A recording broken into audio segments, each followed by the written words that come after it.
शेळगाव देवता आहे गाईच्या. खूर असतील, गुडघे असतील, पुळे असेल, मान असेल, शिंग असतील, डोळे असतील, नाक असेल, पुच्छ शेपूट असेल, हा सगळं नाभे असेल, सगळ्या ठिकाणी देवतेचा वास आहे. पण मानवाच्या देखील सर्व ठिकाणी देवता आहे, पण 2 ठिकाणी देवता नाही. 2 ठिकाणी देवता नाही. तर पहिली कुठं नाही तर इथं नाही. काल बोललं कुठं मारलं ना सर कुठं मारलं मारल्यावर मार खाते का? आमचा जन्म गेला मारून हा, कारण आम्ही मारायचं तर कुठं मारायचं? इथं मारायचं. का बरं मारायचं? तर तिथे देव नाही. त्याचं प्रमाण कुठं आहे? काना खाल्ल्यावर. कृष्ण परमात्म्याने सांगितलं की जळामध्ये सुद्धा हात धुवायचा नाही आणि हात फरकणार ज्यावेळी कुठं बसायचं? मातापुरुषी डिग्री घ्यायची. हा बघत आहे म्हणून प्रमाण आहे. तिथं देवता नाही पण त्यात. आणि दुसरं कुठं नाही तर मुखात एक देवता नाही. मुखामध्ये देवता नाही.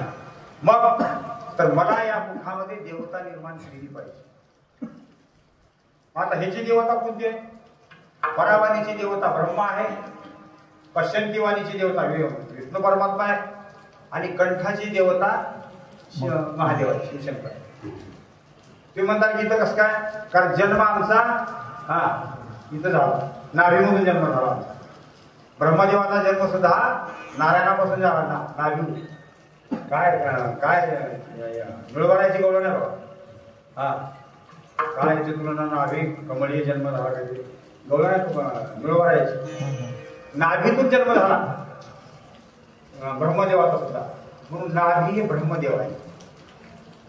पुन्हा पश्चंतीवाणी ही विष्णू परमात्मा आहेत. कारण चतुरातो शिरोमणी किंवा चित्ती तुझे पाय डोळा अखंड मुखी नाम तुझे. म्हणजे या चित्तामध्ये कुणाचा वास आहे? विष्णू परमात्म्याचा वास आहे. त्याचे पाय आमच्या या चित्तामध्ये पाहिजे. चित्ती तुझे पाय म्हणजे चित्ताची देवता विष्णू परमात्मा आहे आणि कंठाची देवता शिव आहे. शिव म्हणजे शंकर आहे. म्हणजे शंकराने हात ज्यावेळेस पिलं त्यावेळेस या कंठामध्ये दाबून धरलं, कंठामध्ये धरलं, म्हणून त्याचं नाव नीलकंठ आहे. बरोबर आहे. आणि म्हणून हा कंठ जो आहे तो सारा चांगलं मध्ये जाऊ द्यायचं का वाईट मध्ये जाऊ द्याय हे तुमच्या मनावर आहे. या तोंडातून मुख हे काय कुंड आहे, अग्नी आहे, होमकुंड आहे. आणि या होमकुंडातून जे काही घालायचे स्वाहा करायचे आहे ते कुणाच्या मनावर आहे? माझ्या मनावर आहे.